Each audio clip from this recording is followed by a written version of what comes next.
말씀은 사도행전 4장 32절에서 35절까지의 말씀 함께 보겠습니다.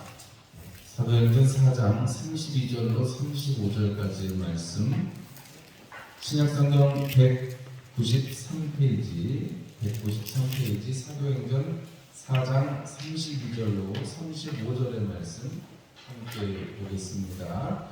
믿는 무리가 한 마음과 한 뜻이 되어 모든 물건을 서로 통용하고 자기 재물을 조금이라도 자기 것이라 하는 이가 하나도 없더라. 사도들이 큰 권능으로 주 예수의 부활을 증언하니 무리가 큰 은혜를 받아 그 중에 가난한 사람이 없으니 이는 밭과 집 있는 자는 팔아 그 판 것의 값을 가져다가 사도들의 발 앞에 두매 그들이 각 사람의 필요를 따라 나누어 주니라. 아멘. 할렐루야. 오늘 저녁에도 주님의 예배의 자리, 주님의 전에 있으신 여러분들을 축복합니다. 오늘 아까 점심 식사하시고들 오셔가지고 마무리를 졌습니다. 옥상 방수 공사 3번이나 치렀는데 오늘 여기 본당에 옥상에 치렀는데 왜 본당에서 냄새가 나는지 모르겠습니다. 창문을 다 열어놨는데 어쨌든 올해는 비가 한 방울도 안 샜으면 좋겠습니다. 열심히 이제 수고해서 했는데요. 돌아오는 토요일 날도 여러분 우리 밭농사를 열심히 잘 지어야 되지 않겠습니까? 오셔가지고 같이 시간 하시면 좋겠습니다. 오늘은 사도행전 4장 32절에서 35절의 말씀으로 질서의 회복, 희년의 성취라는 제목으로 말씀을 나누려고 합니다.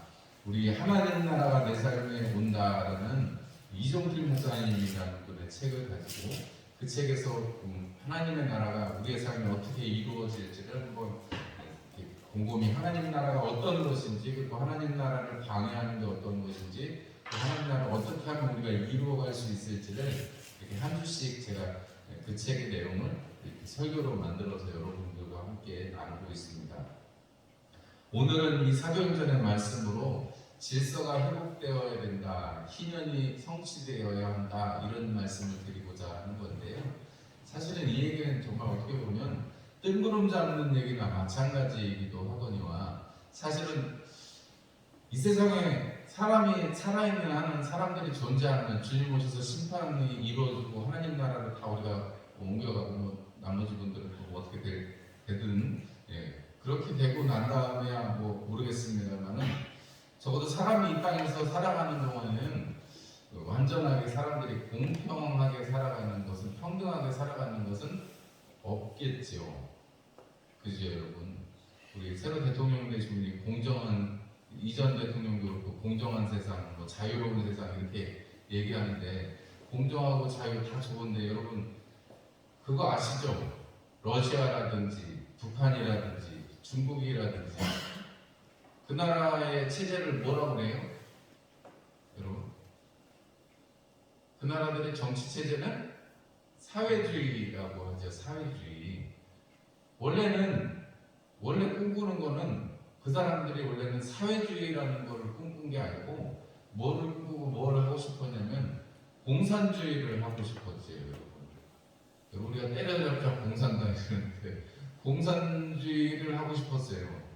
그래서 공산주의는 뭐예요? 다 같이, 오늘 우리 성경 말씀에 있는 것처럼 다 같이 나누어서 가난한 자가 없는 세상을 만들어보자 하는 건데, 여러분 이 성경에서 사실 그 개념을 가지고 온 거거든요. 사람들이 말하는 유토피아, 영어로 유토피아, 사람들이 꿈꾸고 있는 이상향을 아마도 여기에서 찾았던 것 같습니다. 마르크스라든지 또 그 마르크스의 영향을 받았던 레닌이라든지, 이렇게 성경 속에서 나타났던 이 유토피아를 꿈꾸는데, 여러분 성경 속에 나타났던 이 유토피아는 아주 잠깐이지만은 그래도 초대교회 때 성령 충만했던 그 초대교회 공동체에 실제적으로 이루어졌었고, 또 역사 속에서 계속 멸망이 이어져 내려오는 이것을 달성해보고 싶은 사람들의 어떤 그런 뜨거운 열심들이 있었던 것을 우리는 알 수가 있습니다. 그럼에도 불구하고 그게 어느 때 잠깐은 될지는 몰라도 시간이 지나면 잘 안 되더라고요. 근데 우리만 안 되는 게 아니에요. 우리만 안 되는 게 아니고, 러시아나 중국이나 북한만 안 되는 게 아니고, 뭐 믿는 사람들도 잘 안 돼요. 여러분 역사적으로 살펴보시면 여러분 공산주의를 꿈꿨는데 여러분 공산주의는 못 되고 뭐가 생겼어요? 사회주의가 생겼습니다. 뭐 그다음 물론 차이가 많이 있습니다만 그걸 뭐 여러분한테 지금 말씀드리는 게 크게 득되는 얘기가 아니고 우리가 뭐 그런 것까지 공부할 필요는 없는데 여러분 분명한 거 한 가지는 모두가 평등하게 그리고 모든 이 민중들의 힘으로 해야 되겠다는 그 공산주의 이런 게 여러분 나중에 가면 결국은 뭐가 나와요? 계급이 없어야 되는데 계급이 생기죠. 공산당이라는 권력이 생기고 공산당이 사실은 배급을 해가지고 누구나 다 똑같이 먹고 똑같이 살아야 되는데 역사를 보니까 여러분 그래요. 우리가 김일성 별장이 여러분 여러 군데 있잖아요. 우리가 별장만 가봐도 야 김일성이 이렇게 좋은 데서 놀고 먹었나 이런 생각을 하게 되는데 여러분 우리가 이 역사를 보면 단지 멀리 갈 것도 없이 북한에 보면 북한의 평양안에 사는 사람들은 평양에는 특별한 사람들이 사니까 그나마 평양에 사는 사람들은 배급도 좋고 여러 가지 좋다는데 지금은 그마저도 좀 시원찮지만요. 다른 데랑 평양이랑 차별이 있잖아요.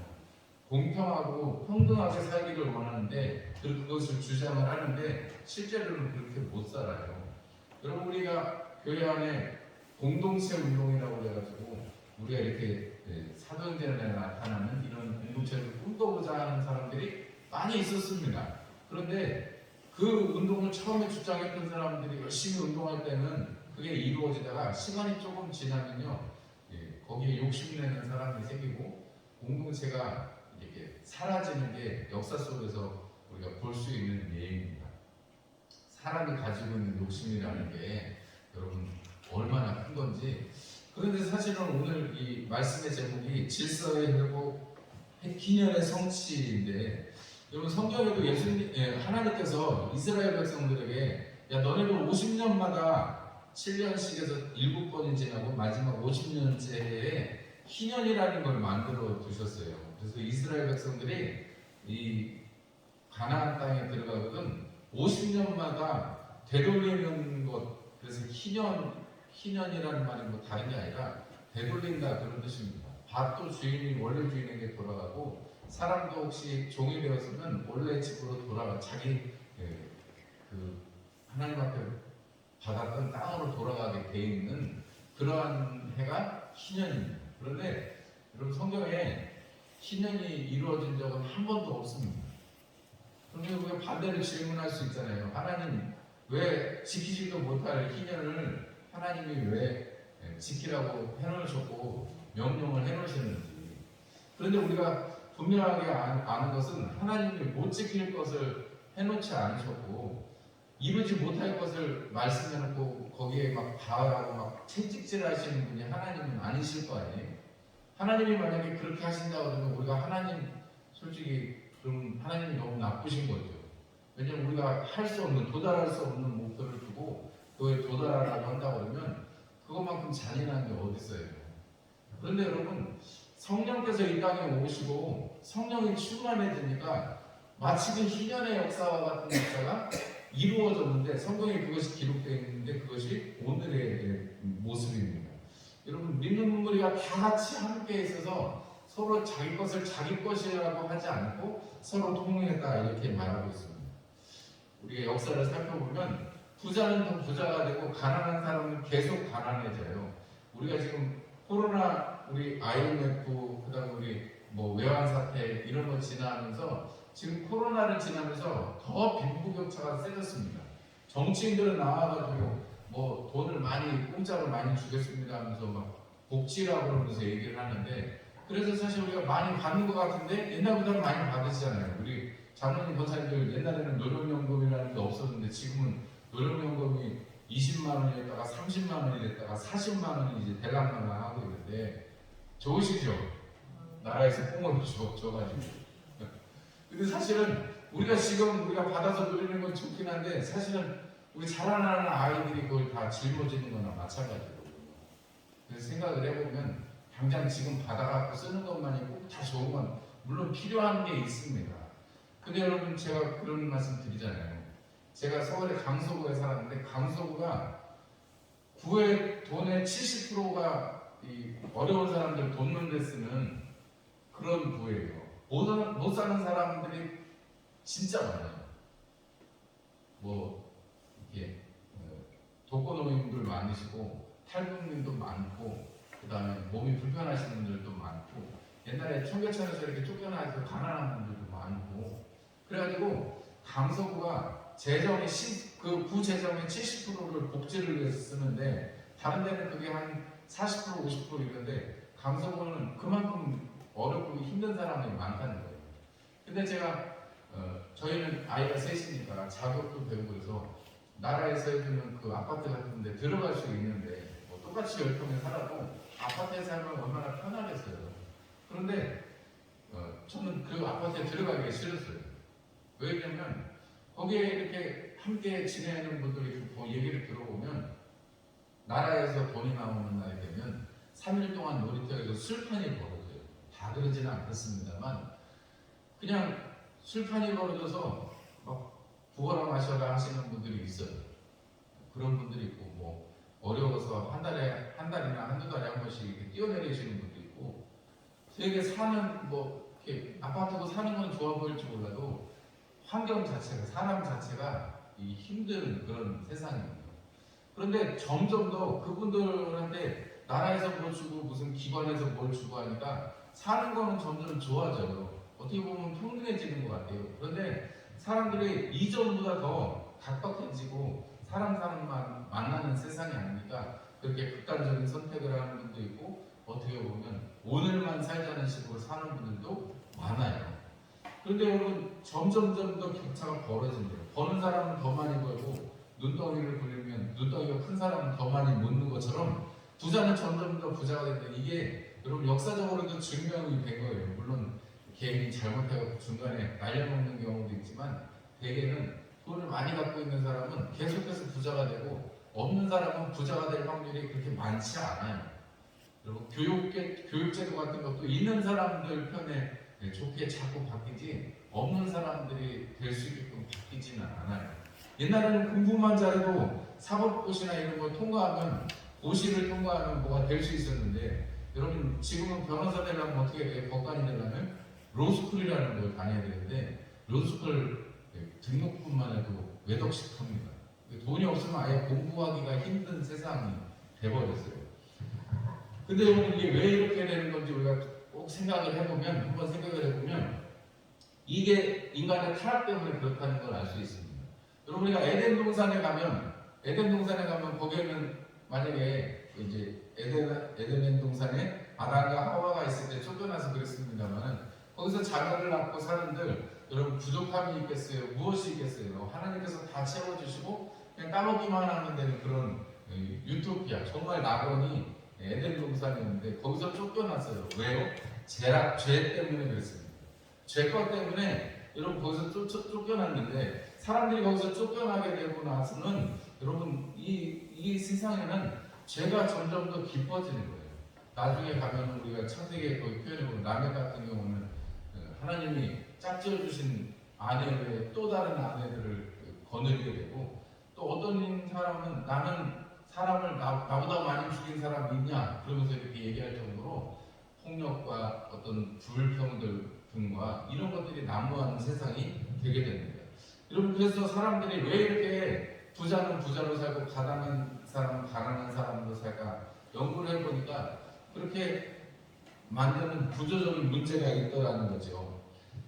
이 땅에 여러분 보니까 구조적인 문제가 있어서 이렇게 사람들을 힘들게 하는 게 있어서 그걸 없애자 이런 얘기를 사람들이 많이 합니다. 그런 것들을 이야기합니다. 그런데 그런 거 한다고 해서도 또 해결되는 부분도 있고 해결되지 않는 부분도 있어요. 예를 들면 우리가 이렇게 노령연금이라든지 어려운 사람들 영세민들을 돕는다든지 이러면 여러분 그 일정 부분을 사람들이 가지고 있으면서 그래도 기본적으로 살 수 있는 숨통이 트이잖아요. 사람이 살만한 숨통이 트이니까 구조적으로 우리가 보면 그런 연금이나 복지 혜택을 가지게 되는 게 굉장히 좋은 일이죠.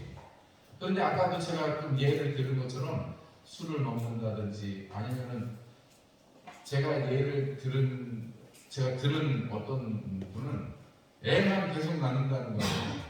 왜냐하면 못 사는데 애만 낳아도 돈이 됐잖아요. 애 키울 때 나라에서 애 하나에 양육비 얼마 나오죠?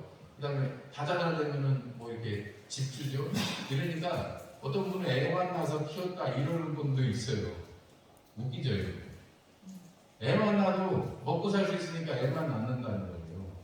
그게 참 되게 이해가 안 되는데, 일을 안 하고, 왜냐면 영세민, 일을 하면 영세민에서 잘리니까 자기는 차라리 영세민으로 사는 게 속편하고 마음 편하고 그냥 돈만 받아서 살려고 하지, 일하려고 하는 사람이 별로 없어요. 적극적으로 내가 이 가난에서 벗어나야 되겠다 이런 사람이 별로 없습니다. 여러분, 그러면은 구조적인 문제도 있어요. 그런데 한편에서는 우리가 좀 더 자자, 좀 더 눕자 하는 것처럼 빈궁한 데에는, 여러분, 불평등이 오는 데에는 열심히 하지 않는 죄악된 본성도 분명히 있을 것입니다.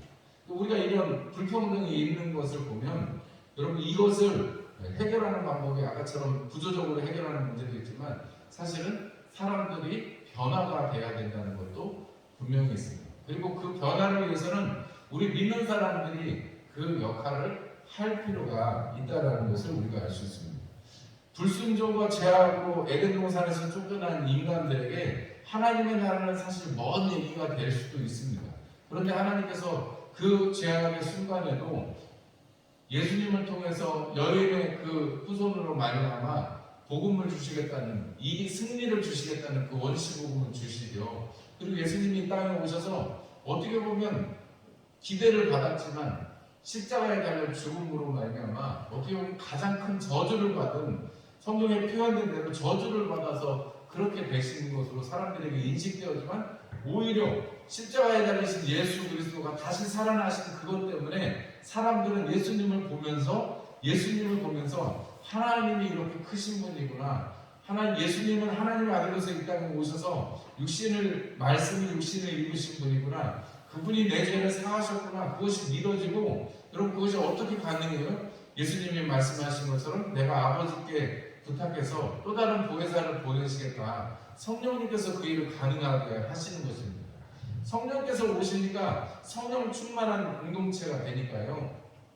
여러분, 사도행전 2장에도 그렇고 오늘 4장에도 그렇고, 여러분, 교회들이 힘껏 서로 돕고 사람들을 구제하는 일이 내 것을 여기지 않고 같이 나눠 쓰는 역사가 있더라는 거죠. 여러분, 그리고 나중에 사도 바울이 예루살렘으로 갈 때 빌립보라든지 이 마게도냐에 있는 성도들에게 말합니다.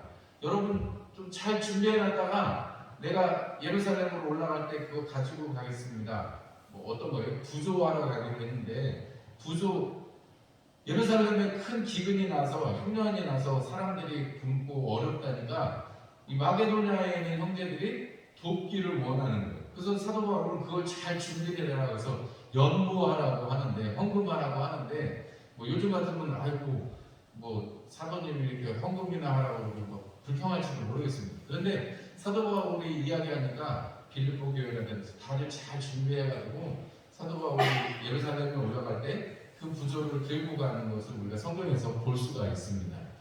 우리가 이 질서가 회복된다는 것, 하나님께서 창조하신 그 에덴 동산의 질서가 회복된다는 것, 여러분, 바로 희년을 통해서 하나님께서 원하셨던 건데, 아까 말씀드렸던 것처럼 역사적으로 희년이 그대로 이루어진 적은 없습니다.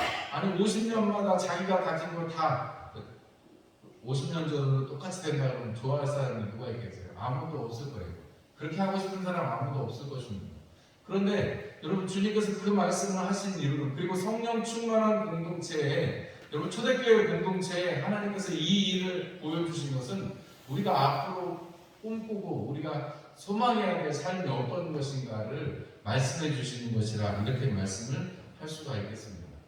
우리가 어려운 사람을 보면 어떻게 돼요? 우리가 도와야 되는 거잖아요. 그래서 우리가 뭐 지난번에 산불돕기 헌금도 하고 우리가 선교비도 보내기도 하는데, 이렇게 불평등한 세상에서 살아가면서 우리가 하나님 나라를 이 땅에 이룬다는 것은 우리 수준에서 할 수 있는 일은 이런 거죠. 어려운 사람이 있으면 도와주고 우리가 함께 하는 것이죠. 교회적인 의미에서는 어려운 데를 우리가 발굴해내고 그들과 함께 할 수 있도록 뭐 돈을 보낸다든지 아니면 봉사를 하러 간다든지 이런 일일 것입니다. 여러분 우리가 고린도후서 말씀 한번 찾아보고 말씀을 마치려고 하는데요. 고린도후서 8장 말씀 한번 보겠습니다. 고린도후서 8장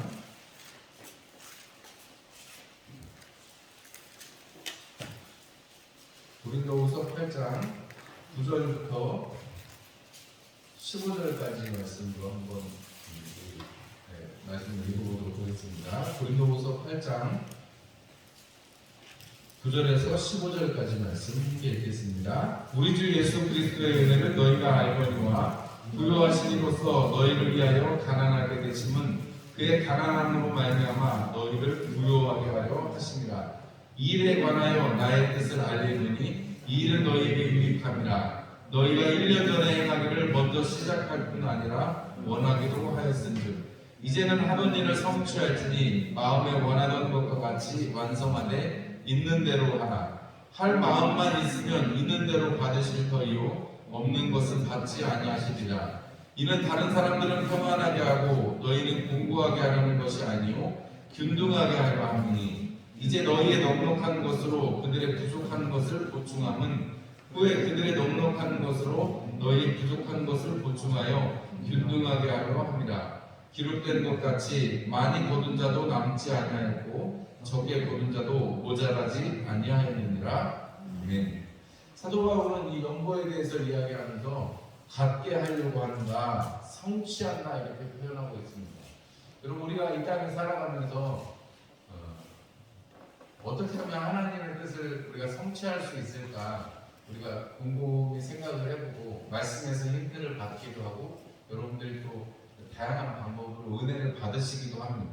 그런데 여러분 우리가 분명하게 깨닫고 알아야 되는 것은 예수님께서 사도들이 다 꿈꿨던 그 하나님 나라, 그리고 우리도 부족하지만 제가 온 이대로 계속해서 하나님 나라에 대해서 이야기하고 우리가 하나님 나라를 꿈꾸어가야 되고 또 우리 산상수훈을 통해서 하나님 나라에서 받는 복, 하나님 나라의 복을 우리가 계속해서 공부를 하고 있는데 하나님 나라가 이루어지는 것에 대해서 우리가 공부를 하고 있는데 이 우리가 어떻게 하면 하나님께서 하시는 일을 우리가 할 수 있을까? 오늘 사도 바울이 이 고린도 교회뿐만이 아니라 많은 교회들에 권면하면서 이것이 너희가 없게 하려고 하는 게 아니라 너희들이 부요하게 하려고 하는 것이고 너희들을 통해서 하나님께서 하시는 일을 하나님께서 하시고자 하는 일을 이루어 가려고 하는 것이다 라고 이렇게 돕는 일에 대해서 이야기를 하고 계십니다.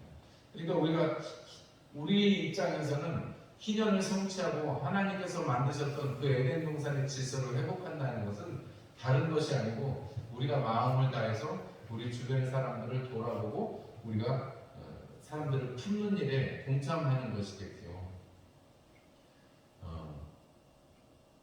우리가 마음이 있으면 거기에 길이 있고 뜻이 있고 또 물질도 있게 마련입니다.